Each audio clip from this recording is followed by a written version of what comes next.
ಇವತ್ತು ನಮ್ಮ ಜಾನು ಹತ್ರ ವೆಂಕಿ ಅಮ್ಮನ ವಿಚಾರ ಎಲ್ಲ ಹೇಳಿದೆ ರೀ. ಮನಸ್ಸಿಗೆ ತುಂಬ ಹಗುರ ಅನಿಸ್ತಿದೆ. ಒಳ್ಳೇದಾಯ್ತು ಬಿಡು.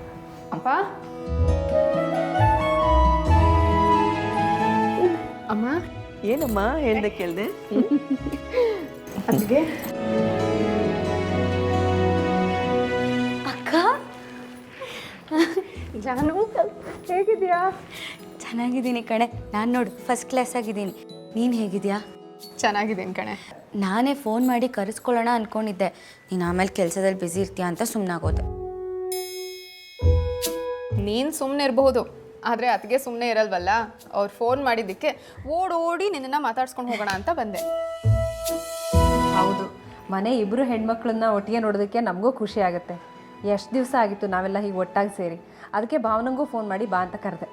ಹೌದು, ಅದಕ್ಕೆ ಇವಳನ್ನ ಇಲ್ಲಿಂದ ಕಳಿಸ್ಕೊಡುವಾಗಲೇ ಇವಳನ್ನ ನೋಡಿದ್ದು. ಅದಾದ್ಮೇಲೆ ಸಿಕ್ಕೇ ಇಲ್ಲ. ಇವತ್ತು ಆ ಭಾಗ್ಯ ಸಿಕ್ತು. ಹಾಂ ಭಾಗ್ಯ ಅಂತೆಲ್ಲ ಹೇಳಬೇಡ. ಅಷ್ಟೊಂದು ಇದ್ದಿದ್ರೆ ನಮ್ಮ ಮನೆಗೆ ಬರಬೇಕಿತ್ತು. ಯಾಕೆ ಬರಲಿಲ್ಲ? ಅಲ್ಲಿಗೆ ಬರ್ತಿದ್ದೆ ಕಣೆ, ಆದರೆ ನಾನು ಅಲ್ಲಿಗೆ ಬಂದುಬಿಟ್ರೆ ನಿಮ್ಮಿಬ್ರು ಖುಷಿಗೆ ಅಡ್ಡಿ ಆಗ್ಬಿಡ್ತೀನಲ್ವಾ. ಸಾಕು ಅಕ್ಕ, ನಾನು ಈಗಲೇ ಮನೆಗೆ ಹೊರಟೆ ಕಣೆ. ನಾನು ನಿಂಗೆ ಇನ್ನೊಂದು ದಿನ ಸಿಗ್ತೀನಿ. ಹಾಂ? ಅಯ್ಯೋ ಜಾನು, ನಾನು ಈಗ ತಾನೇ ಬಂದಿದ್ದೀನಿ, ಈಗಾಗಲೇ ಹೊರಡ್ತೀನಿ ಅಂತ ಹೇಳ್ತಿದ್ಯಲ್ಲ. ನಾನು ಇವತ್ತು ಇಡೀ ದಿನ ನಿನ್ನ ಹತ್ರ ಮಾತಾಡ್ಕೊಂಡು ಹೋಗೋಣ ಅಂತ ಬಂದೆ. ನಿನಗಂಥ ಕೆಲಸ ಏನಿದೆ ಈಗ? ಅಕ್ಕ ಪ್ಲೀಸ್ ಏನು ಕೇಳಬೇಡ ಕಣೆ. ನನಗೇನು ಹೇಳೋಕ್ಕಾಗಲ್ಲ. ಸಮಯ ಬಂದಾಗ ಎಲ್ಲ ಹೇಳ್ತೀನಿ. ಜಾನು, ನಮ್ಮ ಹತ್ರನೂ ಹೇಳೋಕ್ಕಾಗದೇ ಇರೋಂಥ ವಿಷಯ ಏನಮ್ಮ ಅದು? ನೀನು ಹೋಗ್ತಾ ಇರೋ ಅರ್ಜೆಂಟ್ ನೋಡಿದ್ರೆ ನಮ್ಗೆ ಯಾಕೋ ಭಯ ಆಗ್ತಿದೆ. ಅಮ್ಮ ಭಯ ಪಡೋವಂಥದ್ದು ಏನೂ ಇಲ್ಲಮ್ಮ. ನಾನು ಒಂದಷ್ಟು ಕೆಲಸಗಳು ಮಾಡಬೇಕಾಗಿದೆ. ಕೆಲವು ಪ್ರಶ್ನೆಗಳಿಗೆ ಉತ್ತರ ಹುಡುಕಬೇಕಾಗಿದೆ ಅಷ್ಟೇ. ಅಲ್ಲ ಜಾನು, ಏನೇನೋ ಪ್ರಶ್ನೆ ಉತ್ತರ ಅಂತ ಒಗ್ಟಾಗಿ ಮಾತಾಡ್ತಾ ಇದೆಯಾ? ಏನು ಅಂತ ಸರಿಯಾಗಿ ಬಿಡಿಸಿ ಹೇಳ್ಬಾರ್ದಾ? ಅದು ಅಲ್ಲಿ ಅವರೊಬ್ಬರೇ ಇದ್ದಾರಲ್ವಾ, ಎಲ್ಲಿ ಏನು ಇಟ್ಟಿದ್ದೀನಿ ಅಂತ ಅವ್ರಿಗೆ ಗೊತ್ತೇ ಇಲ್ಲ. ನಾನೇನೋ ಹೇಳ್ತಿದ್ದೀನಿ, ಅವ್ರು ಇನ್ನೆಲ್ಲೋ ಹುಡುಕ್ತಿದ್ದಾರೆ. ಅದಕ್ಕೆ ಅವ್ರ ಪ್ರಶ್ನೆಗಳಿಗೆ ಉತ್ತರ ಹುಡುಕಬೇಕು ಅಂತ ಹೇಳಿದೆ ಅಷ್ಟೆ. ಜಾನು, ನೀನೇನು ಹೇಳ್ತಿದ್ಯೋ ನಿಜವಾಗ್ಲೂ ಅರ್ಥ ಆಗ್ತಿಲ್ಲ ಕಣೆ. ಅಕ್ಕ ಪ್ಲೀಸ್ ಕಣೆ, ನನ್ನನ್ನು ಏನೂ ಕೇಳಬೇಡ. ನಂಗೆ ಅರ್ಜೆಂಟ್ ಕೆಲಸ ಇದೆ, ಇವತ್ತು ನಾನು ಹೊರಡಲೇಬೇಕು. ಜಾನು, ಏನಮ್ಮ ಇದು? ಇಷ್ಟು ದಿನ ಆದಮೇಲೆ ಮನೆಗೆ ಬಂದಿದ್ಯಾ? ಒಂದು 3-4 ದಿನ ಇರ್ತೀಯ ಅಂತ ಅಂದ್ಕೊಂಡ್ರೆ ಇದಕ್ಕಿದ್ದಾಗೆ ಗಾಬರಿ ಮಾಡ್ಕೊಂಡು ಹೋಗ್ತಿದ್ಯಲ್ಲ. ಸರಿ, ನಿಮ್ಗಳ ಕೆಲಸ ಏನಿರುತ್ತೋ ಏನೋ, ನಾವು ತಡೆಯಲ್ಲ. ಸರಿ ಬಾ, ಬಸ್ ಸ್ಟ್ಯಾಂಡ್ ತನಕ ಬಿಟ್ಬಿಟ್ಟು ಬರ್ತೀನಿ.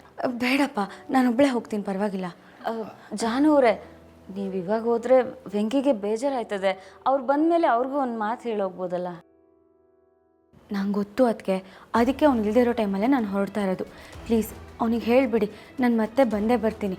ಹಾಗೆ ಅವ್ರ ತಾಯಿ ಫೋಟೋ ನನ್ನ ಹತ್ರ ಇದೆ. ಜಯಂತ್ ಅವ್ರಿಗೆ ಹೇಳಿ ಆದಷ್ಟು ಬೇಗ ಹುಡುಕ್ಸೋ ಪ್ರಯತ್ನ ಮಾಡ್ತೀನಿ, ಸರಿನಾ? ಅಷ್ಟು ಮಾಡಿ ವೆಂಕಿ ಅವ್ರಿಗೆ ಅವ್ರ ಅಮ್ಮ ಸಿಕ್ಕಿದ್ರೆ ಸಾನೇ ಖುಷಿ ಆಯ್ತಾರೆ. ಹೌದಮ್ಮ, ವೆಂಕಿ ಅಮ್ಮ ಒಬ್ರು ಸಿಕ್ಬಿಟ್ರೆ ನಮ್ಮೆಲ್ರಿಗೂ ನೆಮ್ಮದಿ. ಅಮ್ಮ, ವೆಂಕಿ ಅಣ್ಣ ನಮ್ಮ ನನಗೂ ಅಮ್ಮ ಇದ್ದಾಗಲ್ವಾ. ನೀನೇನೂ ಯೋಚನೆ ಮಾಡಬೇಡ. ಆದಷ್ಟು ಬೇಗ ಹುಡುಕ್ಸ್ತೀನಿ, ಸರಿನಾ? ನಾನೇನು ಬರ್ತೀನಿ. ಹುಷಾರಮ್ಮ. ಬರ್ತೀನಪ್ಪ. ಬಾಯ್ ಅದಕ್ಕೆ. ಅಕ್ಕ ಸಾರಿ ಕಣೆ, ಬೇಜಾರು ಮಾಡ್ಕೋಬೇಡ. ನೆಕ್ಸ್ಟ್ ಟೈಮ್ ಪಕ್ಕ ಸಿಗ್ತೀನಿ, ಸರಿನಾ? ಸರಿ, ಹುಷಾರು. ಹ್ಞೂ.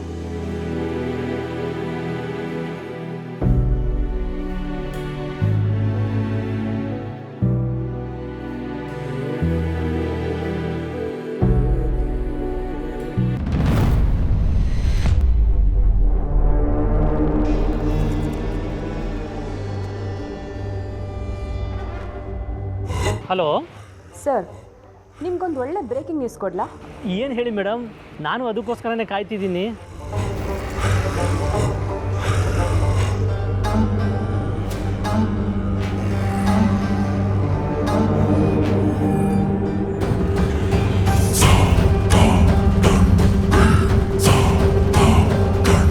ನೀವೀಗ ಅಂಗಡಿ ಹತ್ರ ಹೋದರೆ ನಿಮಗೊಂದು ಸೆನ್ಸೇಷನಲ್ ನ್ಯೂಸ್ ಸಿಕ್ಕತ್ತೆ.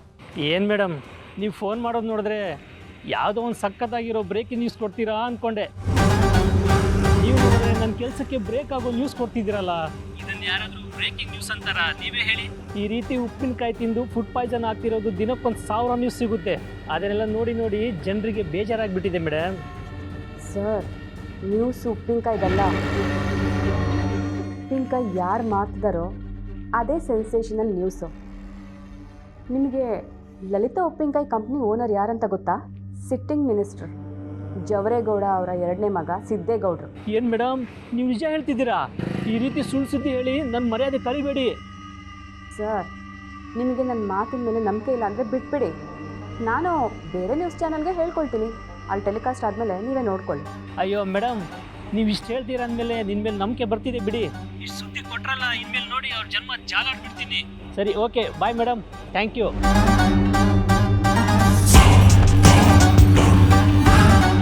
ಸಿದ್ದು, ನಿನ್ನ ಹಣೆ ಬರದಲ್ಲಿ ಮನೇಲಿರೋದಕ್ಕಿಂತ ಜಾಸ್ತಿ ಜೈಲಲ್ಲಿರೋದೇ ಬರ್ದಿದೆ ಅನ್ಸುತ್ತೆ. ಈ ಸುದ್ದಿ ಹೊರಗಡೆ ಬರ್ತಿದ್ದ ಹಾಗೆ ನೀನು ಜೈಲಿಗೆ ಹೋಗೋದಂತೂ ಗ್ಯಾರಂಟಿ.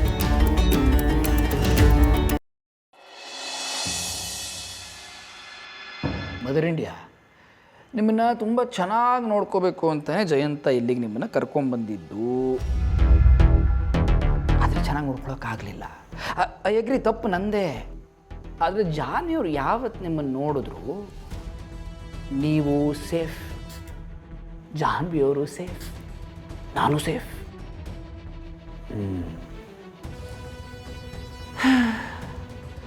ಆದರೆ ಈಗ ಜಾನ್ವಿಯವರನ್ನು ಮನೆ ಕಳಿಸಿ ವಿರಹ ವೇದನೆಯಲ್ಲಿ ನಾನು ಅಂಬೋ ಅಂತಿದ್ರೆ ಏನು ಉಪಯೋಗ? ಮನೆ ಎಲ್ಲ ಬೇಕು ಅಂತ ಅನ್ನಿಸ್ತಾ ಇದೆ.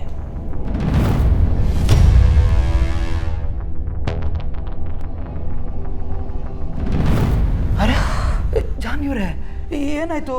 4-5 ದಿನ ಇದು ಬರ್ತೀನಿ ಅಂತ ಹೇಳಿದ್ರಿ, ಸಡನ್ನಾಗಿ ಬಂದಿದ್ದೀರಾ? ಹೌದು, ಬಂದೆ. ಯಾಕೆ ಬರಬಾರ್ದಿತ್ತಾ? ಸರಿ ಬಿಡಿ, ಹೊರಡ್ತೀನಿ. ಅದೇ ನಾನು ಹಾಗೆಲ್ಲ ಹೇಳಿದೆ ಅಲ್ಲ, ಅಷ್ಟು ದಿನ ಇದು ಬರ್ತೀನಿ ಅಂತ ಹೇಳಿದ್ರು ಸಡನ್ನಾಗಿ ಬಂದ್ರಲ್ಲ, ಅದಕ್ಕೆ ಕೇಳಿದ್ನಪ್ಪ. ನೀವೇನೋ ಖುಷಿಯಾಗಿರಿ ಅಂತ ಕಳಿಸಿದ್ರಿ. ಹಾಂ, ಆದರೆ ನನಗಲ್ಲಿ ಬರೀ ಅಮ್ಮಂದೇ ಯೋಚನೆ. ಅಪ್ಪ ಅಮ್ಮ ಯಾಕೆ ಡಲ್ ಆಗಿದೆಯಾ ಅಂತ ಕೇಳ್ತಾನೆ ಇದ್ರು. ನನಗೆ ಅವ್ರನ್ನ ನೋಡೋ ತನಕ ನೆಮ್ಮದಿ ಇಲ್ಲ ರೀ. ಅಂದಾಗೆ ಅಮ್ಮನ ಬಗ್ಗೆ ಏನಾದರೂ ವಿಚಾರ ಗೊತ್ತಾಯ್ತಾ? NGOಗಳಿಗೆ ಏನಾದರೂ ಹೋಗಿದ್ರಾ? ಹಾಂ, NGOಗಳಿಗೆ, ಆಶ್ರಮಗಳಿಗೆಲ್ಲ ಹೋದೆ. ಅಮ್ಮ ಎಲ್ಲೂ ಸಿಗಲಿಲ್ಲ. ಅಮ್ಮನ ಡೀಟೇಲ್ಸ್ನೆಲ್ಲ ಅವ್ರಿಗೆ ಕೊಟ್ಟು ಬಂದಿದ್ದೀನಿ. ಏನಾದ್ರು ಗೊತ್ತಾದ ತಕ್ಷಣ ಇನ್ಫಾರ್ಮೇಷನ್ ತಿಳಿಸ್ತೀವಿ ಅಂತ ಹೇಳಿದ್ದಾರೆ. ಸರಿ, ಹಾಗಂತ ಹಾಗೆ ಕಾಯ್ಕೊಂಡು ಕೂತಿದ್ರೆ ಹೇಗಾಗುತ್ತೆ ಹೇಳಿ? ನಾನು ಹೇಳ್ದಾಗೆ ಅವ್ರು ಸ್ಕೆಚ್ ಮಾಡಿಸ್ಬಿಟ್ಟು ಪೊಲೀಸಿಗೆ ಕೊಡ್ಬೋದಲ್ವಾ? ಸುಲಭ ಆಗುತ್ತಲ್ವಾ? ಹಾಂ, ನೀವು ಹೇಳಿದ ಕೆಲಸ ಮಾಡಿದ್ದೀವಲ್ಲ ನಾವಾಗಲೇ. ಅದರ ಸ್ಕೆಚ್ ಮಾತ್ರ ಸರಿಯಾಗಿಲ್ಲ. ಸ್ಕೆಚ್ ಮಾಡಿಸಿದ್ರಾ? ಇಲ್ಲಿ ತೋರಿಸಿ ನೋಡೋಣ. ಅದು ನನ್ನ ಹತ್ರ ಇಲ್ವಲ್ಲ. ಅಂದರೆ ಸರಿಯಾಗಿಲ್ದಿರೋ ಸ್ಕೆಚ್ಚು ನನ್ನ ಫ್ರೆಂಡು, ಅದೇ ಇನ್ಸ್ಪೆಕ್ಟರ್ ದರ್ಶನ್, ಅವನ ಹತ್ರ ಇದೆ. ಇಲ್ಲಿಗೆ ಬರ್ತಾನಲ್ಲ, ತೊಗೊಂಡು ಬರೋಕ್ಕೆ ಹೇಳ್ತೀನಿ. ಏನು ರೀ, ಒಂದು ಸತಿ ಸ್ಕೆಚ್ ಸರಿ ಹೋಗಿಲ್ಲ ಅಂದರೆ ಇನ್ನೊಂದು ಸತಿ ಡ್ರಾ ಮಾಡಿಸ್ಬೋದಲ್ವಾ? ಹೋಗಲಿ, ಅವ್ರ ಹಳೆ ಫೋಟೋ ಇದೆ ಅಂತ ಹೇಳಿದ್ರಲ್ವಾ, ಅದಾದರೂ ಹುಡ್ಕೋ ಪ್ರಯತ್ನ ಮಾಡಿದ್ರಾ? ಜಾನ್ವಿ ಅವರೇ,